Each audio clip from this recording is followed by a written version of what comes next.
أعوذ بالله من الشيطان الرجيم. بسم الله الرحمن الرحيم. إن الله وملائكته يصلون على النبي يا أيها الذين آمنوا صلوا عليه وسلموا تسليما. صدق الله. بے شک اللہ تعالیٰ خود اور اس کے تمام فرشتے نبی پاک حضرت محمد مصطفیٰ صلی اللہ علیہ وسلم پر درود بھیجتے رہتے ہیں. اے ایمان والو، تم بھی ان پر خود درود بھیجا کرو اور خود سلام بھیجا کرو. یہاں پر ایک غور طلب بات یہ ہے کہ صلاۃ و سلام کی کثرت کا حکم نبی پاک صلی اللہ علیہ وسلم کی ذات اقدس پر اہل ایمان کو کیوں دیا گیا؟ بہت سی وجوہات علماء کرام نے لکھی ہیں، لیکن ایک خاص ترین اور اہم ترین وجہ جو ہے وہ یہ ہے کہ نبی پاک صلی اللہ علیہ وسلم کو اللہ جل شانہ نے سب کے لیے نمونہ بنا دیتے ہیں. عملی نمونہ. اللہ جل شانہ کی جو منشا ہے کہ ہمارے بندے کس طرح زندگی گزارے، اس کے لیے خدا بند قدوس نے قانون تو بھیجا ہی ہے اور اپنی کتاب بھیجی ہے. پہلے بھی کتاب ہے، آخری کتاب بھیجی ہے، اور قیامت تک کے لیے یہی کتاب ہے اور یہی قانون ہے. جو انسان بھی زید عمر بکر مشرق میں، مغرب میں، شمال میں، جنوب میں کہیں بھی رہتا ہے، اگر وہ دارین کی کامیابی چاہتا ہے اور دارین کی ناکامیوں سے بچنا چاہتا ہے، تو اس کے لیے سب سے پہلی شرط یہی ہے کہ اللہ کے قانون کو اصل قانون سمجھ کر اس کو اپنی زندگی میں لانے کی کوشش کرے اور اس پہ عمل کرنے کی کوشش کرے.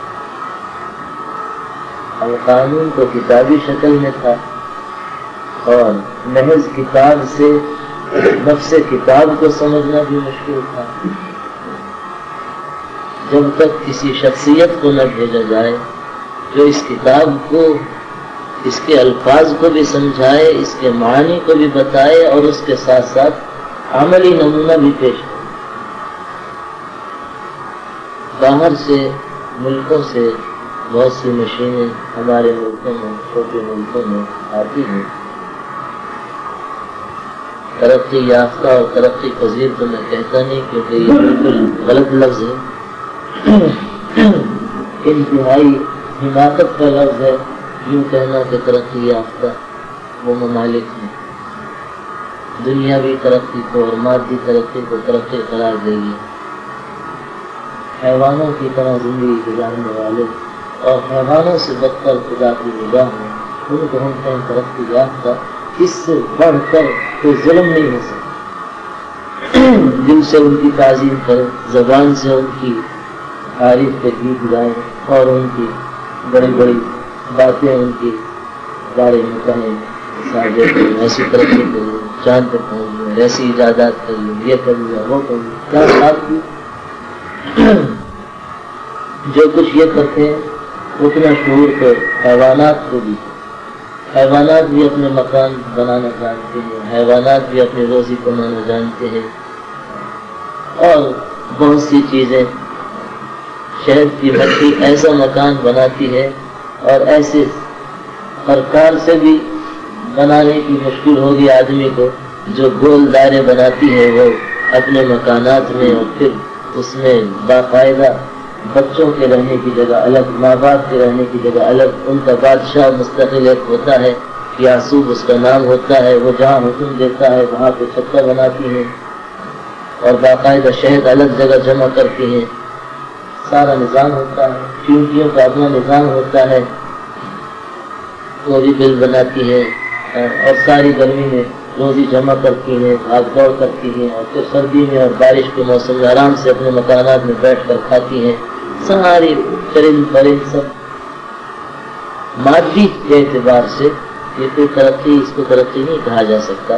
اصل جو ہے وہ روحانی اعتبار سے ترقی ہے. جس مقصد کے لیے انسان کو پیدا کیا گیا ہے اس کو یہ سمجھنا ہے کہاں سے آیا ہے، کہاں جانا ہے، مجھے کیا کرنا ہے، کون سی مناظر سے مجھے گزرنا ہے، کون کون سی گھاٹیاں مجھ پہ آنے والی ہیں. اب ان میں سے کسی کو پتا ہے؟ تو ترقی یافتہ یا ترقی پذیر کیا بےہودہ الفاظ ہیں. جس کو ترقی کا مفہوم سمجھا وہ ترقی ہے ہی نہیں خدا کے اصول کی نگاہ میں، تو ہم کیسے اس کو ترقی کہہ سکتے ہیں؟ بہرحال کوئی بھی انسان زید عمر بکر کہیں بھی رہتا ہو، یہودی ہو نصرانی ہو، حتیٰ کہ کوئی بڑے سے بڑا پادری ہو اور کہے کہ میں تو پہاڑ کی غار میں رہتا ہوں اور رات دن میں عبادت کرتا ہوں اور عیسیٰ علیہ السلام کے دین کو چلتا ہوں، دوزخ میں جا. حضور پاک صلی اللہ علیہ وسلم کے آنے کے بعد اور اس قرآن پاک کے نازل ہونے کے بعد کسی نبی کی اتباع میں، کسی اور نبی کی اتباع میں نجات ہے ہی نہیں، کسی اور شریعت پہ چلنے میں نجات ہے ہی نہیں. باہر کے ملکوں سے میں عرض کر رہا تھا بہت سی مشینیں آتی ہیں تو مشینوں کو بھیجا جاتا ہے، ان کے ساتھ طریقہ کار لکھ کے بھیجا جاتا ہے، ہدایات لکھ کے بھیجی جاتی ہیں کہ یہ بڑی اہم مشین ہے، بڑی قیمتی مشین ہے، بہت مفید مشین ہے اور اس کے بڑے منافع ہیں، لیکن اس طرح استعمال کیا. اور یا تو یہاں سے آدمی جاتے ہیں، ان آدمیوں سے سیکھ کے آتے ہیں وہاں کے ماہرین سے، یا اس کتاب کے ساتھ ساتھ کسی ماہر کو بھیج دیا جاتا ہے وہاں سے کسی انسان کو جو باقاعدہ عملی طور پر اس کو چلا کے دکھائے، اس کو استعمال کر کے دکھائے. کتنا ہی آدمی قانون کو کیوں نہ پڑھ لے کتاب میں، تو مشین کو چلا نہیں سکتا جب تک کہ اس کا جو ماہر ہے، بنانے والا ہے، وہ چلا کے نہ دکھائے، وہ استعمال کر کے نہ دکھائے. اس وقت تک صحیح استعمال کرنا بہت مشکل ہے. اور دنیا میں جتنے بھی ہنر ہیں، جتنے فنون ہیں، ان سب میں یہ اصول ہے نفس کتاب سے آدمی درزی نہیں بن سکتا، نفس کتاب سے آدمی کو تیرنا نہیں آ سکتا جب تک کہ اس کو تیرنا عملی طور پر نہ سکھائے. کسی شعبے میں بھی آپ دیکھ لیں، نفس کتاب پڑھنے سے آدمی جو ہے وہ اس میں اس لائن میں ماہر نہیں بن سکتا، اس لائن نہیں چل سکتا جب تک کہ باقاعدہ اس کو کوئی سکھانے والا نہ ہو. تو تعلیم کے لیے کتاب بھی ضروری ہے، معلم بھی ضروری ہے. تو اسی وجہ سے حق تعالی شان نے کتابیں بھیجی شخصیات کو. تو حضور پاک صلی اللہ علیہ وسلم کی شخصیت جو ہے، پہلے انبیاء کی شخصیات تو محدود زمانوں کے لیے، محدود علاقوں کے لیے بھیجی گئی اور پھر وہ دنیا سے چلے گئے اور ان کے بعد دوسرے نبی آئے، تیسرے نبی آئے، اپنے ایک بسا اوقات ایسا بھی ہوا ایک وقت میں کئی نبی آئے مختلف قوموں کے لیے، مختلف علاقوں کے لیے، ایسا بھی ہوا ہے. لیکن سب جانے کے لیے آئے، رہنے کے لیے کوئی نبی نہیں آیا سوائے نبی پاک صلی اللہ علیہ وسلم کی ذات اقدس. آپ آئے قیامت تک رہنے کے لیے آئے، آپ اس وقت بھی دنیا میں موجود ہیں. اللہ فرما ہے اور آپ نے فرمایا جو شخص میرے پاس آ کر درود شریف پڑھتا ہے، میری بارگاہ میں آ کر پڑھے گا، قیامت تک میرا امتی، میں خود سنوں گا اور اس کے سلام کا جواب دوں گا. میں خود سنتا ہوں. صحابہ سے فرمایا کہ جب میرا انتقال ہو جائے گا تو تم میری قبر اثر پہ آ کے صلاۃ السلام پڑھنا، میں خود سنوں گا اور اس کا جواب دوں گا. اور قیامت تک آپ ایک نبی واحد ایسے ہیں جن کو قیامت تک کے لیے ہمیشہ کے لیے بھیجا گیا. قیامت تک کے انسانوں کے لیے، تمام دنیا کے علاقوں کے لیے، تمام زمانوں کے لیے. آپ کے آنے کے بعد اب کوئی نیا نبی نہیں آ سکتا اور نئی نبی کی شریعت کسی کی نہیں. حضرت عیسیٰ علیہ السلام پرانے نبی ہیں، وہ بھی آئیں گے تو وہ بھی حضور خود اتباع کریں گے حضور پاک صلی اللہ علیہ وسلم کی شریعت۔ فرمایا لو کان موسیٰ حیا لما وسعہ الا اتباع، اگر آج موسیٰ علیہ السلام زندہ ہوتے تو ان کو بھی میری اتباع کے بغیر سارے کار نہیں۔ تو بہرحال انسانوں کی ہدایت کے لیے پہلے انبیاء بھیجے جاتے تھے اور بعد میں آخر میں سید الانبیاء سرکار دو عالم صلی اللہ علیہ وسلم کو بھیجا گیا۔ آپ کو قیامت تک کے لیے، زمانوں کے لیے اور انسانوں کے لیے، علاقوں کے لیے بھیجا گیا، اور آپ نے اللہ کی راہ میں وہ تکلیفیں اٹھائیں، فرمایا کہ کسی نبی کو اتنی تکلیفیں نہیں پہنچائی گئی ہوگی جتنی مجھے تکلیفیں پہنچائی۔ تو اس وجہ سے کیونکہ اللہ کے ہاں دین اپنا محبوب ہے، اور انسانوں کو دین سکھانے کے لیے، انسانوں کو انسانیت سکھانے کے لیے، انسانوں کو صحیح راستے پہ ڈالنے کے لیے آپ کو بھیجا گیا، ہمیشہ ہمیشہ کے لیے، قیامت تک کے لیے، قیامت تک کے زمانوں کے لیے، قیامت تک کے انسانوں کے لیے، تمام علاقوں کے لیے۔ اس لیے آپ کی شخصیت اللہ کی سب سے زیادہ محبوب، اور اسی بنیاد پر پھر آپ کو وہ تمام اوصاف کمالیہ بخشے گئے جن میں پہلے انبیاء کی شخصیات جزوی طور سے ممتاز ہوتی تھی۔ سرکار دو عالم صلی اللہ علیہ وسلم کی شخصیت کو مکمل ترین اور جامع ترین شخصیت بنا دیا گیا، ظاہراً بھی، باطناً بھی، صورتاً بھی، سیرتاً بھی۔ آپ کو اللہ نے وہ کمالات عطا فرمائے، وہ اوصاف عطا فرمائے کہ کوئی بڑے سے بڑا دہریہ اور بڑے سے بڑا منکر بھی آپ کی ذات پر انگلی نہیں رکھ سکتا۔ اگر کوئی رکھتا ہے تو وہ شیطان ہے، وہ شیطنت ہے، وہ انسانیت نہیں ہے۔ انسانیت کے اعتبار سے بھی آپ کو جو اللہ نے مقام عطا فرمایا، غیر مسلم کافر بھی اس زمانے میں بھی آپ کی مدح کرتے تھے، اور آپ کے بعد بھی بہت سی کتابوں میں انگریزوں کے اور ہندوؤں کے اور بڑے بڑے ان کے جوگیوں کے مقولے لکھے ہوئے ہیں جنہوں نے حضور پاک صلی اللہ علیہ وسلم کی شان میں بڑے بڑے اونچے الفاظ تھے۔ تو سارے انسان آپ کی تعریف کے لیے مجبور ہے، اور آپ کو بنایا ایسا گیا ہے کہ آپ کی ذات پر کوئی کسی اعتبار سے انگلی نہیں رکھ سکتا، شکایت کی یا غلط بات منسوب نہیں کر سکتا۔ اس زمانے میں بھی توحید کے منکر تھے، کافر تھے، مشرک تھے، مگر آپ کو صادق اور امین کہتے تھے کہ آپ بالکل سچے ہیں اور آپ بالکل امانت دار ہیں۔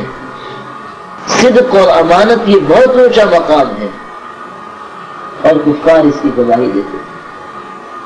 ایک بات تو یہ ہے، دوسری بات یہ ہے کہ درود شریف کی کثرت کا ہمیں حکم دیا گیا ہے تاکہ حضور پاک صلی اللہ علیہ وسلم کی ذات اقدس سے ہمارے دلوں میں محبت، لگاؤ، تعلق، نسبت پیدا ہو، اور جتنی محبت آپ سے بڑھے گی اتنی آپ کی اتباع آسان ہوگی۔ جتنی آپ سے محبت بڑھے گی اتنی آپ کی اتباع آسان ہوگی۔ اور محبت کے لیے ایک تو وہی بات ذہن میں رکھیں جو کافی عرصے پہلے عرض کی تھی کہ اسباب محبت میں غور کرنا چاہیے۔ جن اسباب سے کسی سے محبت ہوتی ہے، یا حسن و جمال کی وجہ سے، یا اس کے کمالات کی وجہ سے، یا نوال احسانات کی وجہ سے، لا محالہ ان تین چیزوں میں سے کوئی چیز ہوگی جس کی وجہ سے کسی انسان کو کسی سے محبت ہوتی ہے، یا حسن و جمال کی وجہ سے، یا دینی یا دنیاوی کمالات کی وجہ سے، یا نوال اور احسان کی وجہ سے۔ حضور پاک صلی اللہ علیہ وسلم کی شخصیت ساری مخلوق میں سب سے آگے بڑھ کر ہے ان تینوں چیزوں میں۔ اس وجہ سے بھی آپ سے محبت رکھنی ضروری ہے، اور پھر آپ کی محبت جو ہے وہ اللہ جل شانہ فطری طور پر مادرزاد کسی کو ولی بنا دیں، اس کے دل میں اللہ اس کے رسول کی محبت ہو تو بہت اچھی بات ہے، لیکن عادت اللہ یہ نہیں ہے۔ عادت اللہ یہ ہے کہ اس کو قصداً اختیار کیا، محنت کر کے اس کو اختیار کیا جائے، اللہ اس کے رسول کی محبت کو غالب کیا جائے ما سوا کی محبت۔ عادت اللہ یہی ہے، اور اس میں ایک بڑا اہم ذریعہ جو ہے اور بڑا اہم سبب جو ہے محبت کے پیدا ہونے کا قصبی اعتبار سے، وہ درود شریف کی کثرت ہے۔ یاد رکھیں، جتنی کثرت سے اور جتنے اہتمام سے وقت مقرر کر کے آدمی درود شریف پڑھے گا، اسی کے بقدر حضور پاک صلی اللہ علیہ وسلم کی ذات اقدس سے نسبت، لگاؤ اور تعلق بڑھتا جائے، کیونکہ حضور پاک صلی اللہ علیہ وسلم کی ذات اقدس اس وقت ہمارے سامنے نہیں۔ خدا کی قسم، اگر اس وقت حضور پاک صلی اللہ علیہ وسلم ہمارے سامنے موجود ہوتے تو ایمان کی حالت میں ہمیں حضور پاک صلی اللہ علیہ وسلم سے زیادہ کوئی چیز محبوب نہ ہوتی، اور ایمان کا تقاضا بھی یہی ہے، اور صحابہ بھی یہی فرماتے تھے، صحابہ کا بیان بھی یہی ہے کہ ہمیں حضور پاک صلی اللہ علیہ وسلم کی ذات اقدس سے اپنی جانوں سے، اپنے مال سے، اپنے اہل و عیال سے، اور سخت گرمی کے زمانے میں سب پیاس کی حالت میں ٹھنڈے پانی سے زیادہ محبوب رسول پاک صلی اللہ علیہ وسلم، صحابہ کا بیان۔ اب حضور جو چیز سامنے ہوتی ہے، اچھی ہوتی ہے، یا جس سے آدمی کا لگاؤ ہوتا ہے، یا جس سے آدمی کا واسطہ پڑتا ہے اور آدمی کو فائدہ حاصل ہوتا ہے، اس سے تو مشاہدے میں محبت ہو جاتی ہے۔ ظاہری اعتبار سب چیزوں کو دیکھ لیں، بال بچے سامنے ہوتے ہیں، ان سے واسطہ پڑتا ہے، مکان سامنے ہے اس سے واسطہ پڑتا ہے، دکان سامنے ہے اس سے واسطہ پڑتا ہے، جن جن چیزوں سے واسطہ پڑتا ہے، حتیٰ کہ کرائے کا مکان ہے، کچھ عرصہ ہو گیا کرایہ دار کو رہتے وہ خالی نہیں کرنا چاہتا، اس سے انس ہو گیا، ایک لگاؤ ہو گیا، تعلق ہو گیا، کچھ عرصے رہتے اس کو دیکھتے آدمی کے فطری طور پر یہ بات ہے۔